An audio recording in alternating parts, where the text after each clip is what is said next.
Hello and welcome back to CSC151. Now that everyone has moved on from their first big project, now we're going to go into some conditional logic here.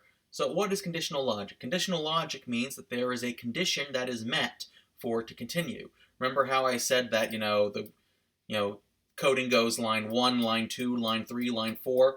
Well, it works like that until we specifically tell the computer to do something else. And we can tell it to purposely skip some things if something doesn't happen, or only do something when something happens. We can on line 57 say jump back to line 4, and then continue on to line 58. We can do something like that. And the first thing we're going to do that is with if statements. So what is an if statement? An if statement is, if blank, then blank happens. The other part of that is if blank does not happen, then you skip blank. That's part of the underlying logic of this. So think of it like a video game. What happens when you press the jump button? Your character jumps. If you don't press the jump button, does your character jump? No. Now, there's going to be more, adding on to that, because you're probably going to say, well, what if I hit the jump button if I'm in midair, or if I'm against the wall, or... We will get into that in the next video. So just put that on the back burner. Good question. We're just going to, get to that in a little bit of time. So, but if you notice, if blank, then blank, if blank, then blank, these are only two options. So what you could say is if true and if false. This is Boolean logic happening right here, the base logic of all computers. On or off, true or false, yes or no. So by their definition, an if statement is technically a Boolean. So I'm just going to start off with something like, my number. And my number is going to equal an input, and I'll just type it in, and it'll say, type a number here, press enter to confirm. And of course, because I'm doing an input, and inputs always read as strings, what do I need to do to fix this? I need to put an integer around it. Remember to have the opening and closing parentheses there, so it starts and ends. Okay, so now I have an input. I can type in an integer. Yay. What am I going to do with that integer? Well, I can start with an if. And if my number double equals 10, and I'm going to put a colon. Now, that colon specifically means the next line that I'm going to hit, so I hit enter, is indented. An indented line basically means it's conditional of this statement above being true. So I'll print, something like, my number, and I'll say equals 10. Okay? So you also notice there's a little drop-down menu. You can always go and see by clicking the down arrow if something is inside the if statement. Okay? If you don't have the colon, chances are this will not work properly. But it will try to, so it's not a matter of just typing an indent or spacing it out or hitting tab. You need that colon there for this to work. But now, look what we got. So if my number equals 10, so if this is true, it will go and move on to this print statement. So let's test it out. Execute. Type a number to confirm. 7. And it does nothing because 7 was not 10. So now let me just go and type this out. Let me hit 10. Enter. 10 equals 10. It printed the line. It will only happen when I type out the 10. And while I'm at it, let me just give myself a couple spaces there. There we go.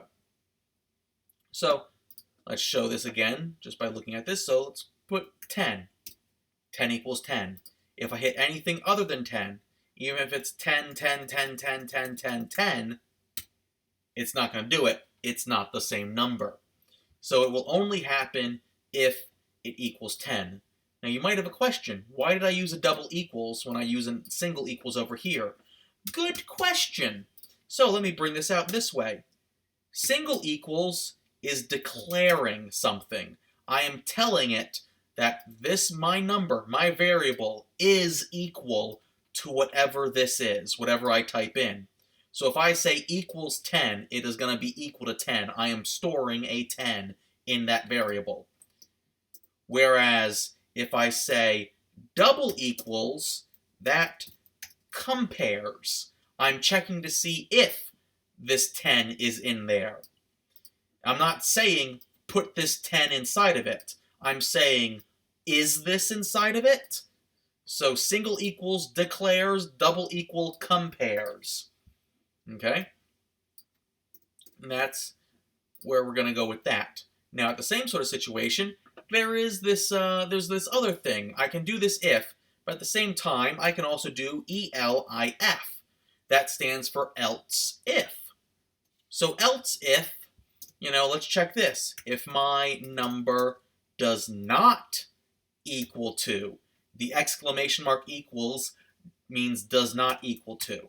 So if it does not equal 10, colon, I will print out my number, colon, and I'll put a little thing and say does not equal 10. So now I have this sort of situation. Execute.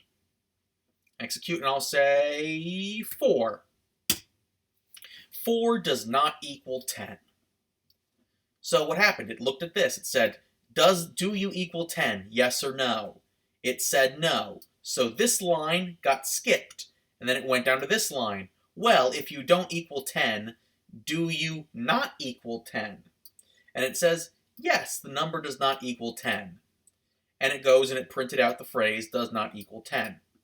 Now, the thing that we need to know here, besides this, is that this if and this elif are connected. Okay? It's part of the same chain of logic because of the EL. Okay? Every new if statement, so if I were to put an if down here, and I say if my number equals, 5, that's its own separate logic. So I'll say print, my number, and I'll say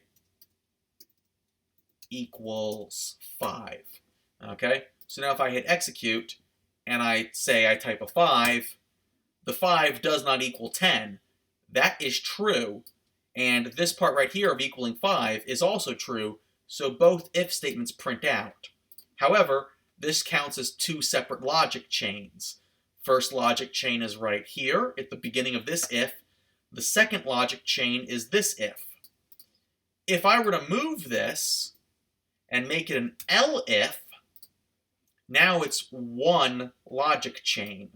Okay? And that means something a little bit different is going to happen. So if I execute this, and I'll do a 5 as well, again, just to prove a point, 5 does not equal 10. But wait, it does equal 5. Why did this guy not print out? Well, that's the other thing. If logic chains only print the first correct answer. So, this guy was true first, because it read line 1, line 2, line 3. Right there, it was true. So because that was true, it did this and skipped the rest of these guys. So the first true answer will pop up. So if you're wondering, hey, why did this guy not print out even though it was true? Well, because something before it was also true. So if you want multiple true answers to pop up, you do not use an else if. You would use separate ifs. Now, but if you want only one true condition, I recommend using elifs. Okay? So now, with that being said, let's also do the same thing, but this time let's do it for a word. So I'll say my word equals input, and this time I don't need to switch to an integer, so we're good. So I'll say, type a, whoops, let me remember to put the quotes there. Type a word. Press enter to confirm. Okay? And then, space it out a little.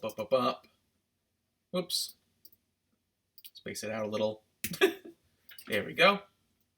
So I'll do if my word equals hello. Okay, colon, boop.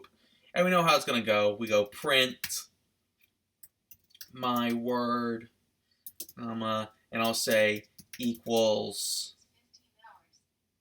and I'll put single quotes here, because you can put a single quote inside of a double quote. There we go, equals hello. I could also do a elif my word equals world. And I'll do another thing, print. And you know what? I'm just going to copy and paste because that should save me some time. Copy, print, and I'll say world. But now I'm going to do a third thing. I'm going to do else. Else stands for everything else. So you could have, one condition, two conditions. You can have 1,700 elifs in a row if you really wanted to for all these different conditions. But the else stands for everything else. So everything that is not in a previous if statement. So I can just do and say, print my word, is something else entirely. Okay?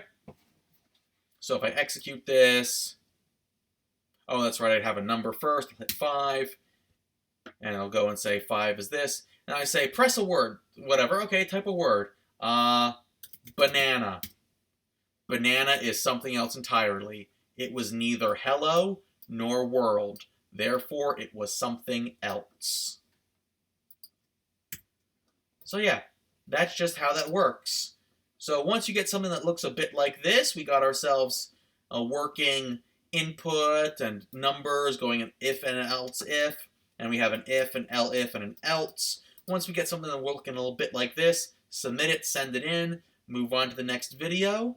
So I'll see you guys in the next video. Thank you very much. You have a great day.